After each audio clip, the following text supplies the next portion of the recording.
I kept it in silence for over a year.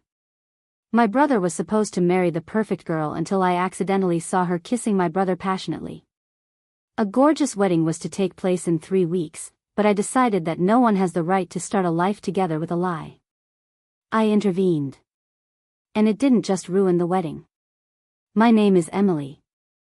I'm 26 and live in Austin, Texas. I work as a graphic designer and rent a small apartment with a cat and a collection of houseplants that I keep forgetting to water. But this is not about plants. My brother, Jason, is 2 years older than me. We never had a perfect sibling relationship, but we were close. After our parents divorced, we basically grew up together. We changed schools, traveled between houses, learned to stick together even when we were fighting. His fiancée, Lauren, is the kind of girl who smells like the future. Beautiful, polite, well-mannered. Everyone loved her, especially my mom, who finally got her perfect daughter-in-law. The wedding was planned for almost a year. It was a huge, expensive, garden classic wedding with lots of white, green, and lime-colored napkins. I was invited to be a witness. I wasn't thrilled, but I agreed. On that day, the day everything changed, I just stopped by Jason's house because he asked me to bring a box of wedding decor that he had left at my house. I was wearing shorts, with unwashed hair, and had no plans to stay long. I had a spare key to his apartment, and we used to meet up with friends at his place often, celebrate birthdays, or just spend quiet evenings watching a cool movie or hanging out with friends. Those were very good times that brought Jason and I even closer together, until he started dating Lauren, and she was a regular guest at his apartment from then on. But I was very happy for my brother. They really seemed like a very good couple. I knew he was not at home because he had a lot of things to do at work, meetings with clients, as he was a leading manager at a real estate firm.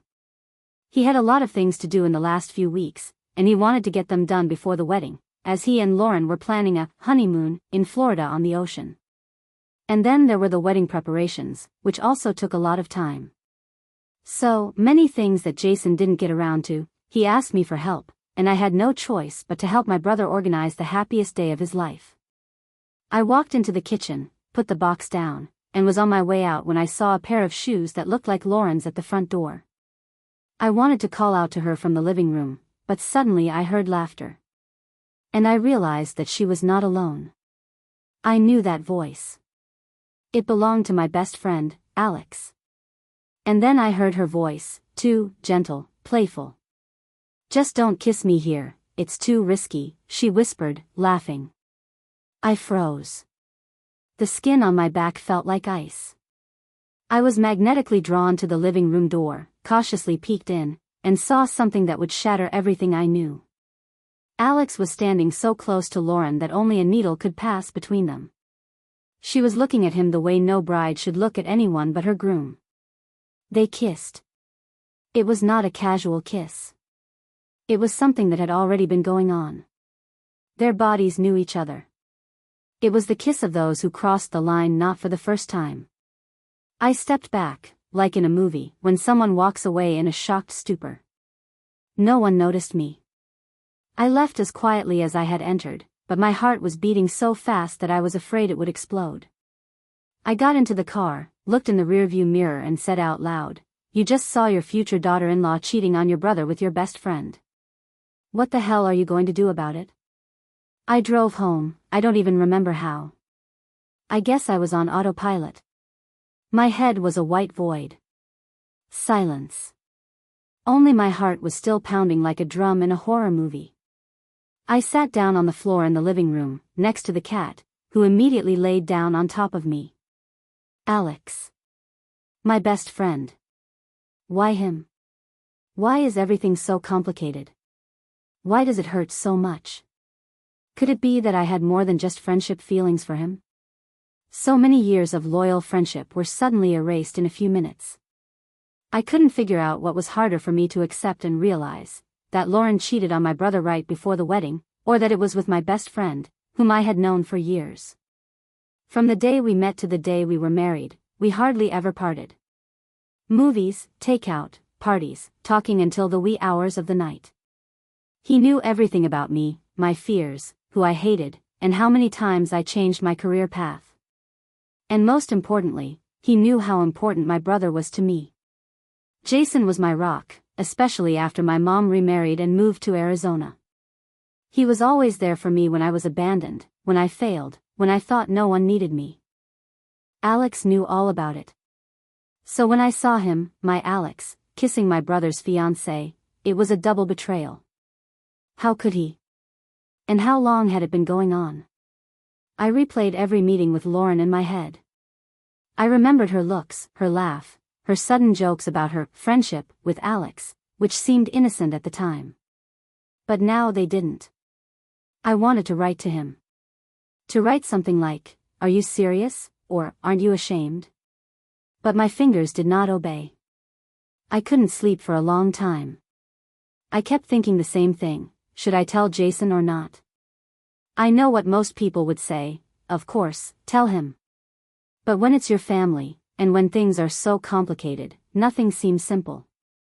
If I tell, I'll ruin the whole wedding. I'll destroy Jason.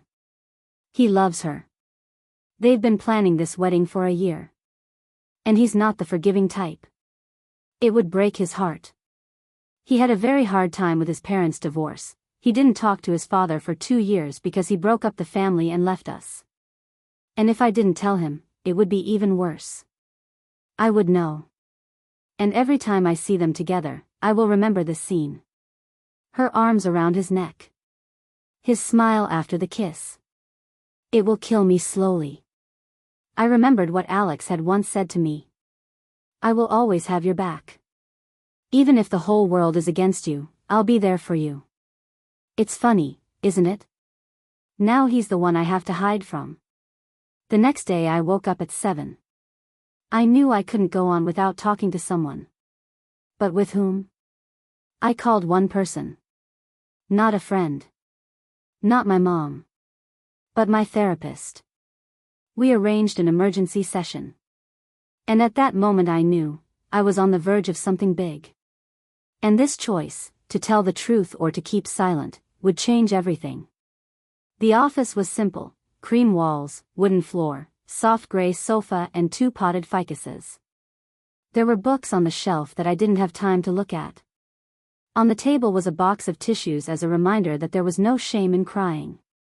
Dr. Riley was across from me, wearing her usual woolen cardigan and a notebook in her lap. Her voice was soft and even.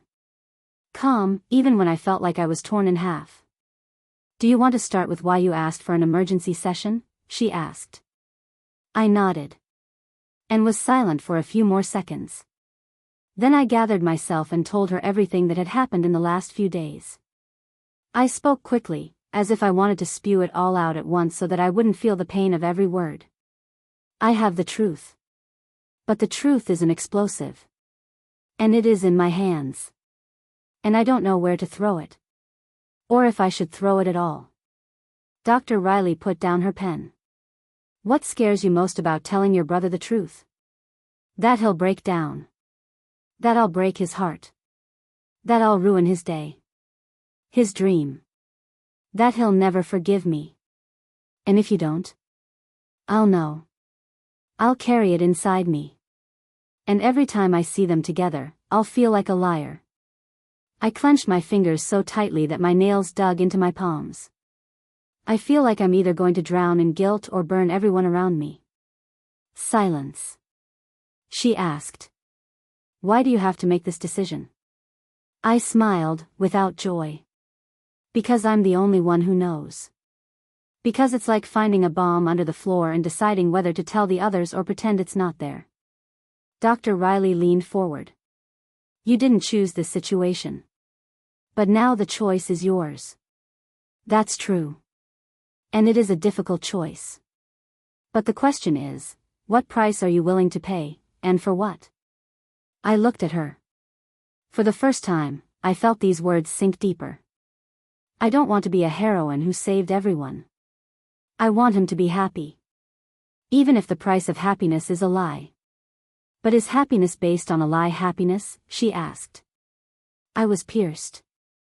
I was silent for a moment. Then I whispered. "I don't know." She returned the pen to her hand and wrote something down.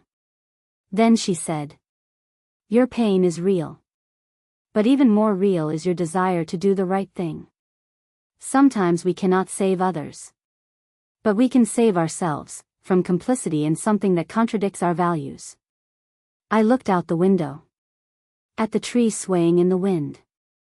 I just don't want to be the one who makes him never believe in love again. Are you sure that this isn't the same truth that will help him see true love when he's ready? I felt something crack inside me. Not painfully. Just crystal clear. After the session, I sat in the car for another half hour, just looking in front of me. The world was the same. But I was not. The next day after the incident, I walked around like a ghost. I ate, I couldn't taste anything. I looked at my phone, I didn't see a text.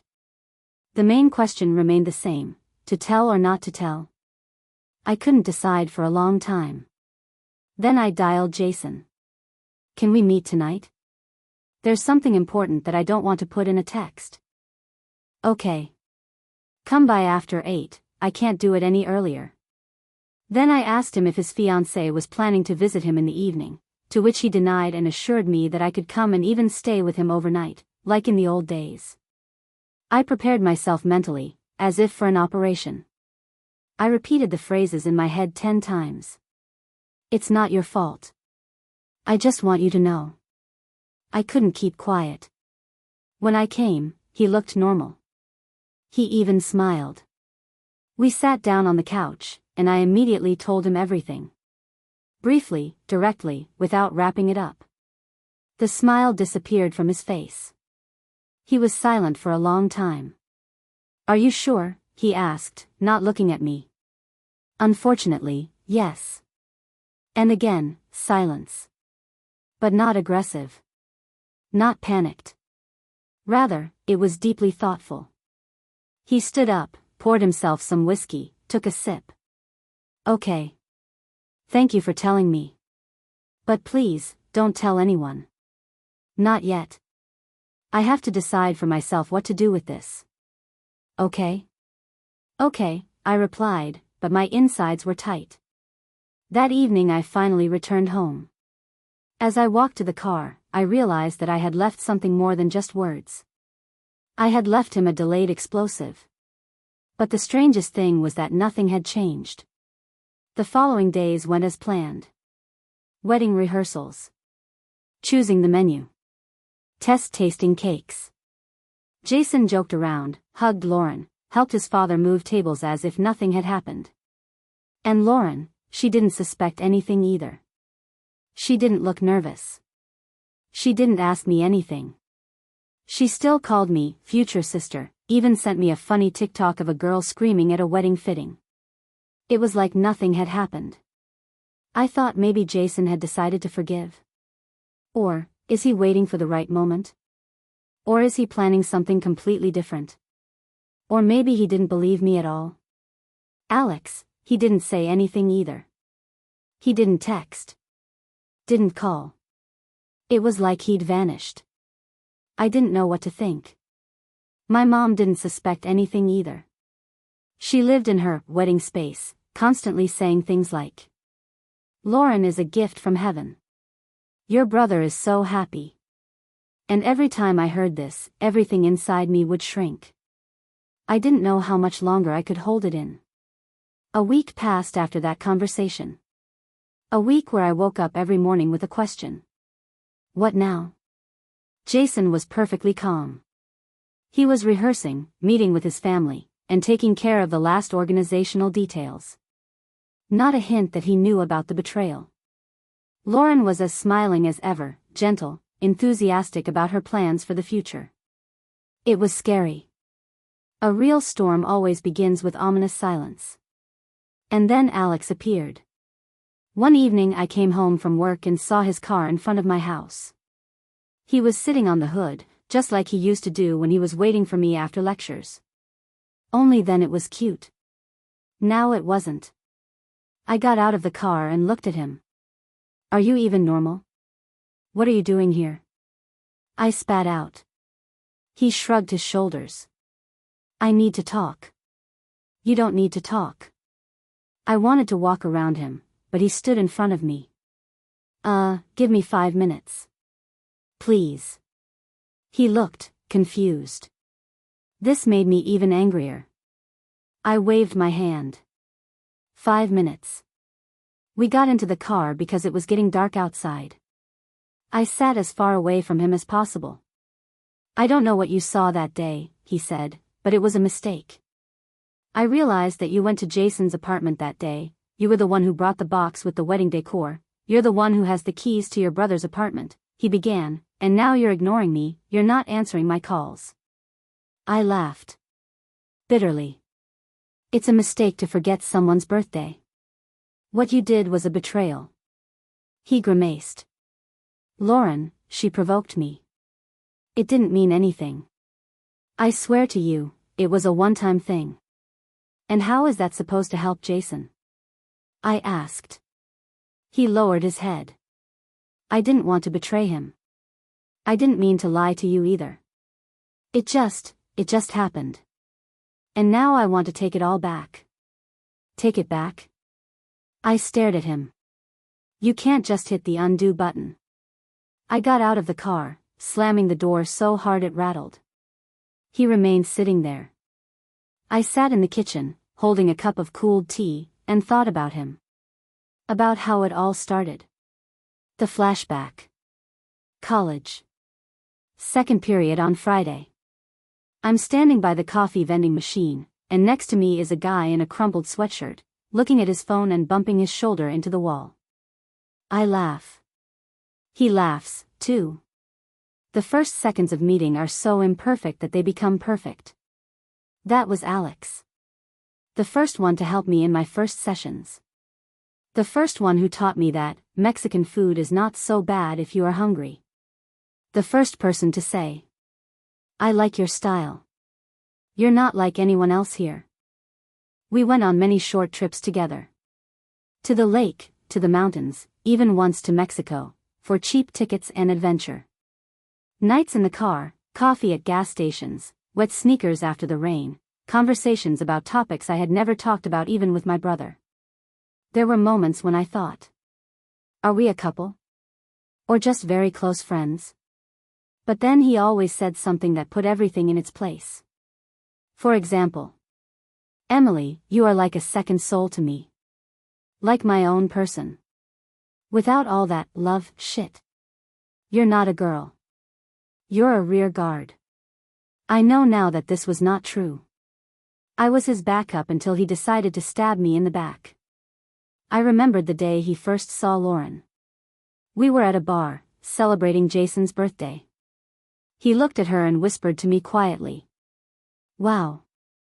Did your brother catch her? How? She looks like a Photoshop. At the time, it was a compliment. I even smiled, saying, yes, she is beautiful. But she really loves him. I remembered how he later volunteered to help organize the wedding. How he became a part of our family, even when no one invited him. How she laughed at his jokes, a little too long. And now, this call. When the screen lit up with his name, I wanted to throw the phone against the wall. But something stopped me. I took the call. Hey, his voice was quiet, tired. I know you hate me. I deserve it. But, please listen. I was silent. I know I crossed the line.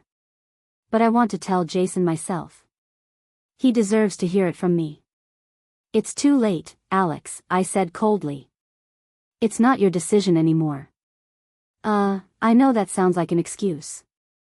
But between me and Lauren, it wasn't a big deal. It just happened. It didn't seem like a fluke. You were holding hands, kissing like a couple in love, while Jason was planning the wedding? It didn't happen. It was a system. He fell silent. Then he said something that struck me. I thought you would always be on my side. You promised me once, remember? In the car after that damn festival, when we ran away in the rain. I clenched my teeth. Yes, I remembered. I remembered every single moment. I was on your side, Alex. Until you turned against my family. Against my brother. Against everything that matters. I'm sorry.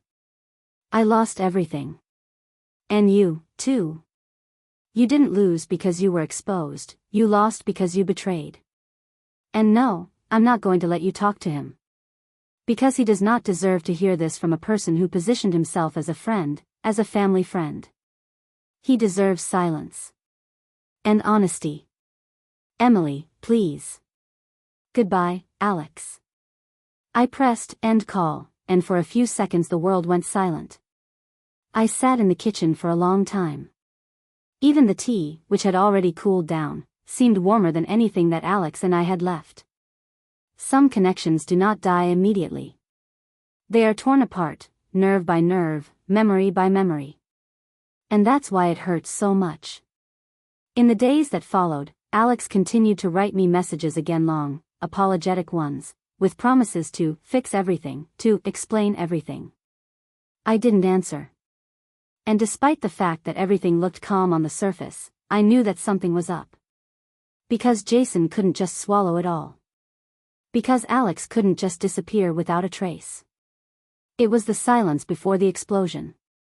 I saw it in Jason's eyes when he thought no one was looking. The way he held on to Lauren in rehearsals. Too tightly. Too artificially. I knew he was planning something. I just didn't know when. Or how much it would hurt. The wedding was supposed to take place on Saturday. It was Thursday on the calendar, and I started counting the hours. Seriously, I was sitting in my office and looking at the clock like a ticking time bomb. Every moment seemed to be lubricated with tension. People around me were rejoicing, planning a party, wrapping gifts, and I could feel something inside me clenching into a fist. Everyone acted as if nothing was happening. Lauren called me 2 to 3 times a day. To coordinate the napkins, choose a photo for the projector, clarify the order of toasts. Emily, are you going to say something after the witnesses? Or do you want to be the first of the family? It's so important for me to have you there during the meeting, you're my future sister. I answered on autopilot, as if I were on a survival mission. It was Friday. The day before the wedding. It was the day when all the guests started arriving. I went to help with the decorations at the venue, a beautiful private garden in the suburbs with an archway, flowers, and fairy lights. When I arrived, Jason and Lauren were already there. I froze for a moment when I saw them together. He was holding her by the waist, she was laughing. From the outside, they looked like a perfect couple. But I noticed something else. His eyes. He did not look at her with love. There was detachment. Cold concentration. Like a person who has already decided something. We crossed our eyes. He nodded to me, briefly, almost formally. I nodded back. And we didn't speak again. In the evening, we had a dinner for relatives. The same rehearsal dinner, where everyone is supposed to thank each other and be happy. I sat at the table and listened to Uncle John joke about how Jason has finally grown up. How my mom makes a toast about the perfect married couple. Lauren smiling and looking absolutely calm. And all the time I was looking at Jason. He was smiling, saying the right words. But there was fatigue in his eyes. Not the kind that comes from preparation. It was deeper. The fatigue of a person who has already said goodbye to something. He was not angry. He did not look devastated. He looked ready. After dinner, I stayed alone for a minute, by the tree with the lamps, just to catch my breath. Lauren came up to me.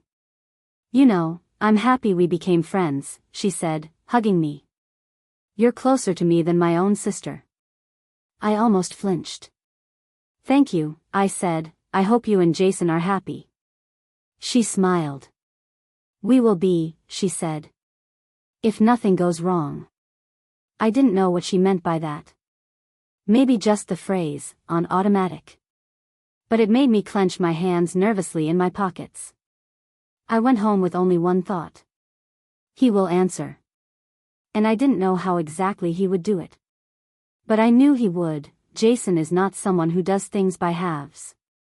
That night, I didn't sleep. Not a single minute.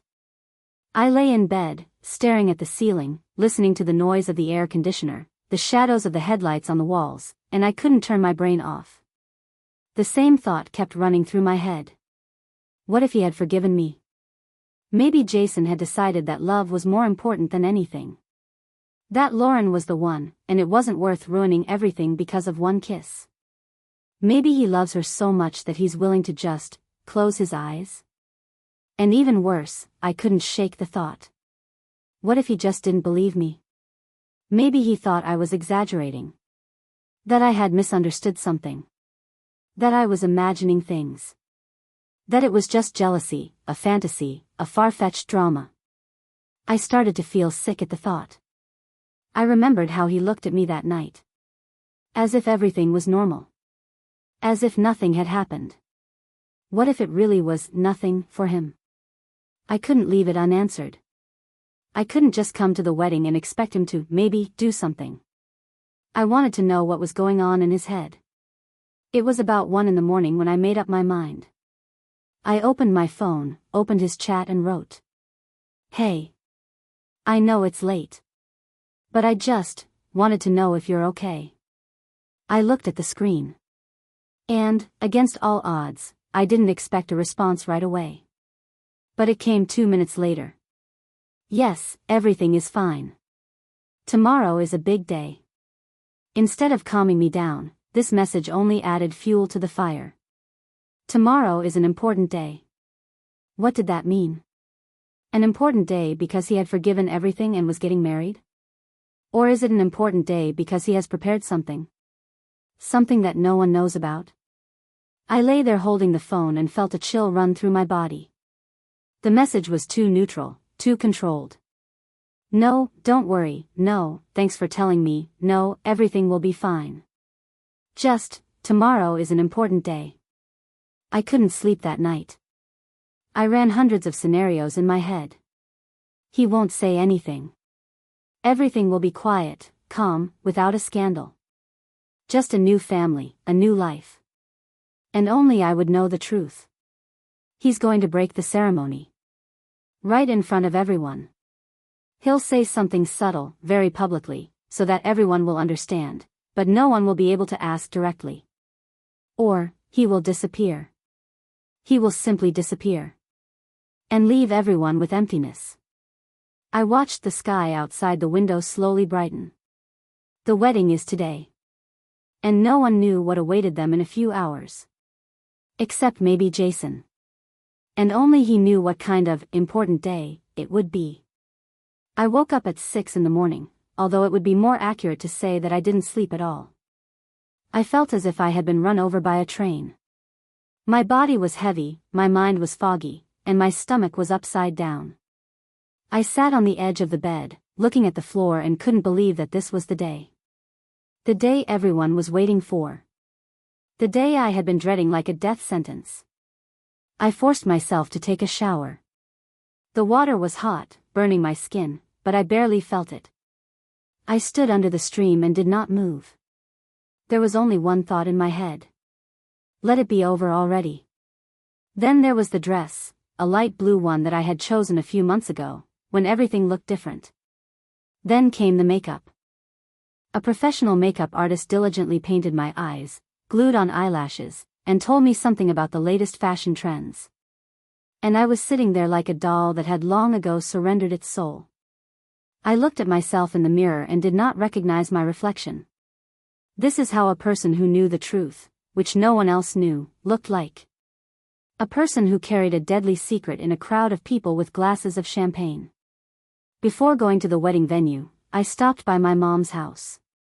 She was standing by the mirror, adjusting her earrings, smiling. "My God, Em, you look like a princess," she said, sighing proudly. And I wanted to run away. I looked at her and realized that she had no idea what was in store for us all. I came closer and asked her quietly. "Mom, have you ever believed that sometimes it is better not to know the truth?"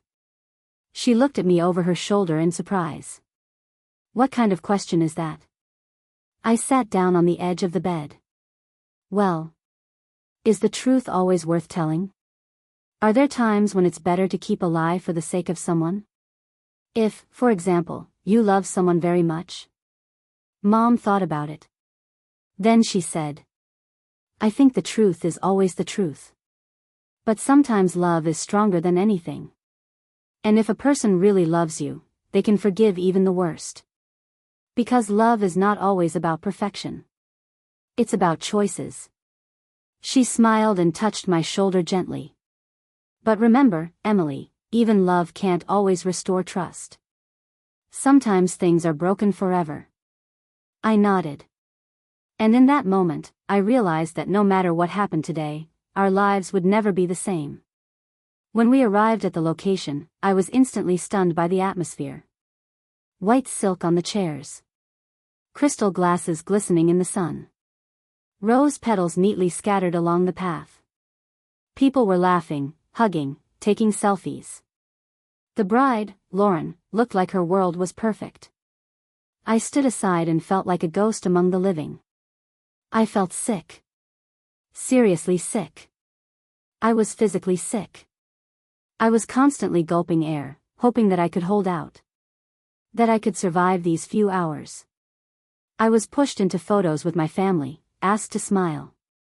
I mechanically listened to the photographer's instructions, put on a smile, tried not to breathe. Only one thing was going through my mind. When will it end? But inside, there was nothing but emptiness. When the guests began to board, I felt my heart beating somewhere in my throat. It was beginning. Irrevocably.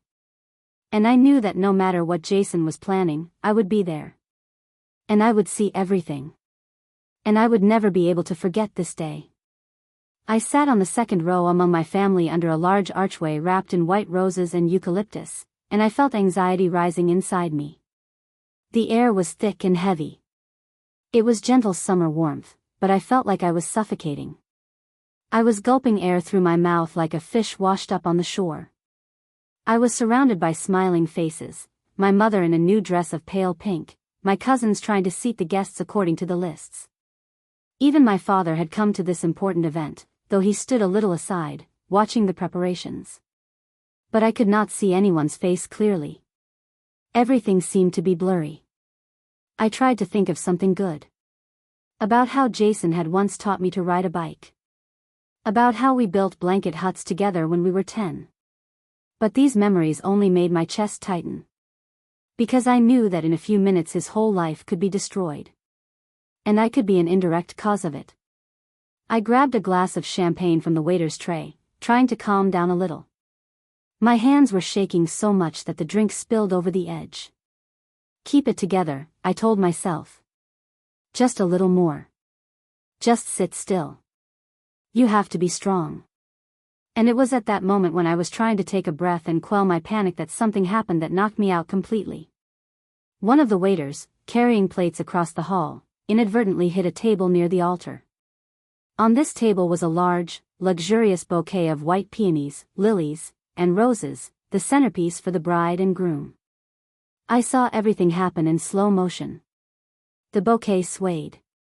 The fabric of the tablecloth moved. A huge crystal vase swayed to the edge. And before anyone could react, the vase crashed to the floor and broke into thousands of pieces. People froze for a moment. The guests shuddered. The waiter froze with his mouth open and immediately began to pick up the pieces. Someone chuckled uncertainly. The host quickly made a joke into the microphone. They say broken glass is good luck. I hope this means a double portion of happiness for the newlyweds. Laughter spread through the room. The atmosphere seemed to relax again. But not for me. I sat there clutching my clutch so tightly that my fingers turned white. The sound of breaking crystal echoed in my ears. For me, it was a sign. A bad omen. A clear warning. A beautiful, expensive, shiny thing was shattered. And everyone pretended that everything was fine. That it was possible to pick up the pieces and continue. But I knew that some things, once broken, cannot be glued back together. I started to feel even more sick. My heart was beating so hard I could feel it in my ears. I stared at my knees, trying to concentrate, but my eyes were swimming with black spots. I can't take it. I just can't take it. When the music started playing the wedding march and everyone turned to watch the bride come out, I stood up abruptly. I saw my mom look at me in surprise. I saw Lauren walking down the aisle with her father, smiling, beaming. I saw Jason waiting for her, as if everything was fine. And it was too much for me. I pushed to the side, feeling myself shaking, my inside screaming. I ran out of the garden, my heels sinking into the grass.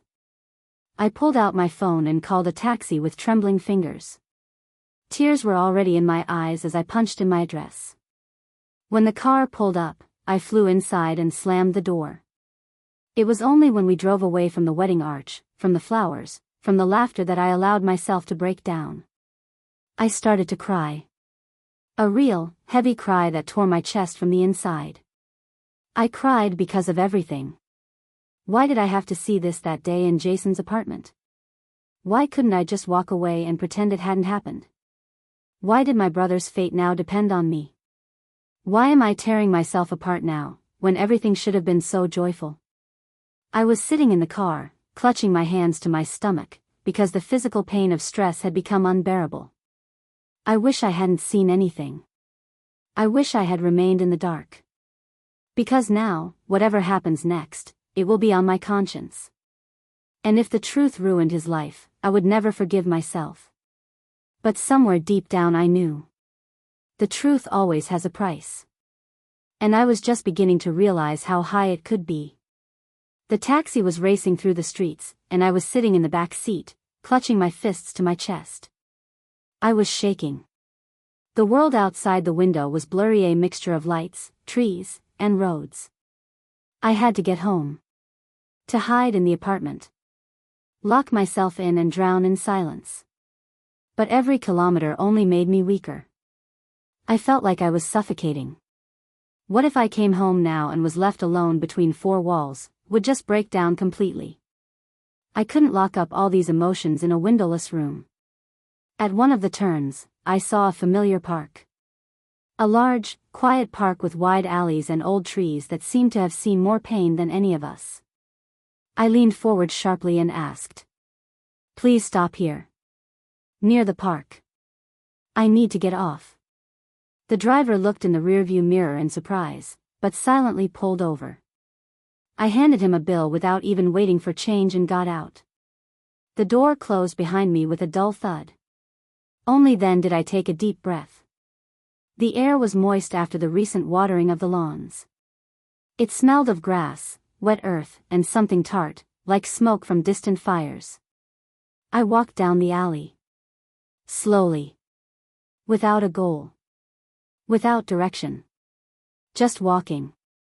My heels were stuck in the soft gravel, my dress was tangled between my legs, my makeup was slowly blurring from the tears that were still flowing on their own.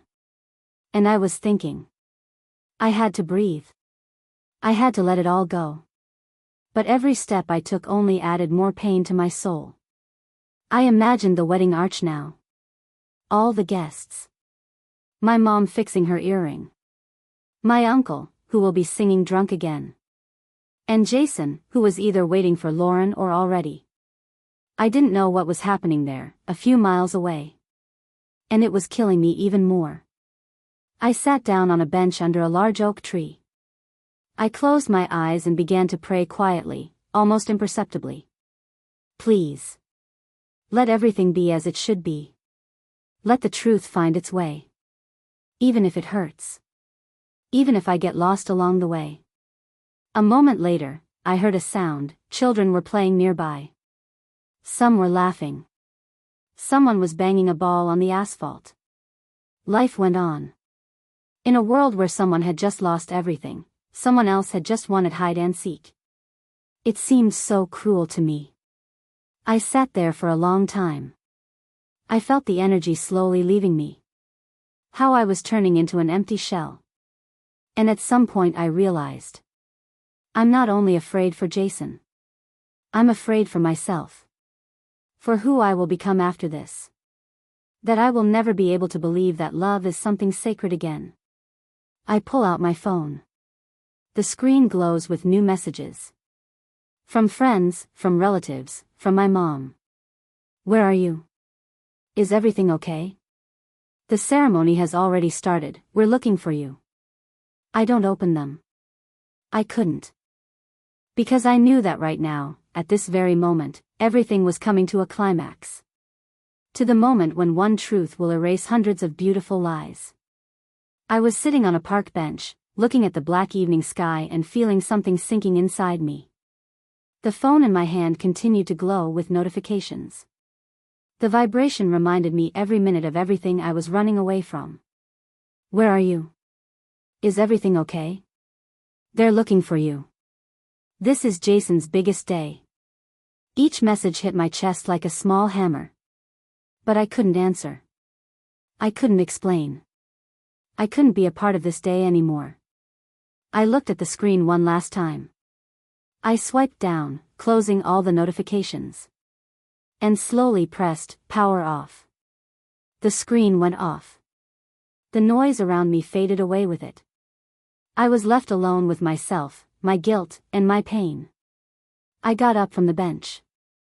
The wind was slowly lifting the dust from the path. Somewhere behind the trees I could hear teenagers laughing and running around with skateboards. I walked slowly, almost dragging my feet. Every step was hard, as if I was carrying hundreds of tons. I decided to walk home. Although the road was long. I had to go. I had to move. Otherwise, I would have crumbled right there in the middle of this park. I was walking and thinking. What's going on there now? Did Jason say something? Has the truth come out? Does everyone still think this is a perfect fairy tale? But worse than all these thoughts was another. Did I ruin his life? I whispered to myself. I should have kept quiet. I should have kept it to myself.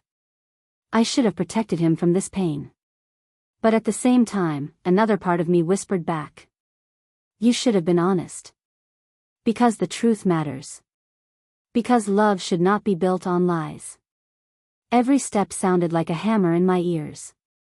The noise of the evening gradually subsided. I walked past shops, cafes, and closed stores. I passed other people's families laughing at dinner on their terraces. I passed a dog pulling its owner on a leash. Life went on. Mine seemed to have stopped. And finally, my house. I took the spare key out of my pocket and almost dropped it from shaking hands. I went inside. I closed the door behind me. I leaned back against it. I sat there in the dark, listening to my own breathing. The silence was complete. No notifications. No phone calls. I turned off the light on purpose. I didn't want to see my room, my flowers, my life, which had been shattered today along with that crystal vase. In the darkness, I closed my eyes and thought. I knew only one thing. I had told the truth. And now all that remained was to survive its consequences. I don't remember falling asleep. The last thing I remember was sitting on the floor by the door, hugging my knees with my hands, looking into the darkness. Emptiness. The same emptiness that was now inside me. When I woke up, the sun was already shining through the blinds. The apartment was quiet. Too quiet.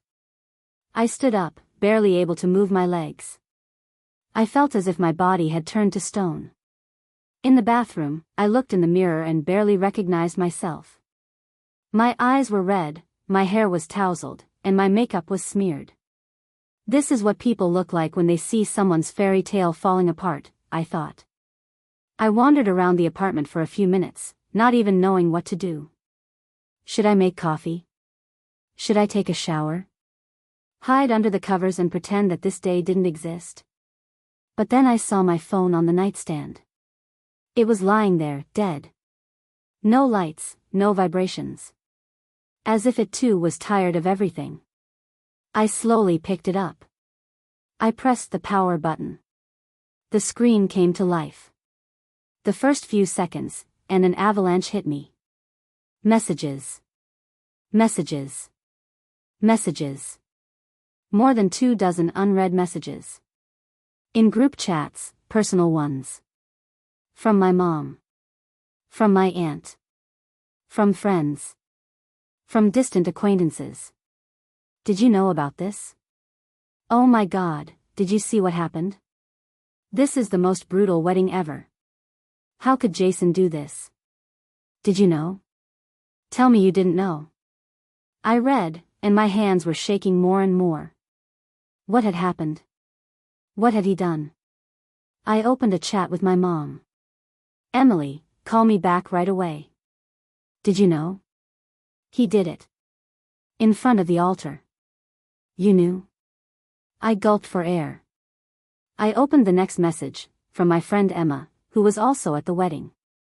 You have no idea what happened. When they walked down the aisle, Jason took the microphone instead of exchanging vows. He thanked everyone who came, said he loved his family. And then he told everyone that Lauren had cheated on him. He just told us everything. In front of everyone. My parents were shocked, the guests were shocked, Lauren ran away in tears. I felt my heart sink somewhere in my stomach. I read a few more messages, the details merging into one terrible stream. Jason calmly, without shouting, told me about the betrayal. He thanked everyone for their support, but said he couldn't exchange vows with the person who betrayed him. Lauren tried to shout something, to justify herself, but he would not listen to her. The guests were stunned. The wedding was officially cancelled right during the ceremony. And now everyone knew. Our whole family. All our friends. Their whole world. The truth had come out. I sat down on the floor. Just like yesterday.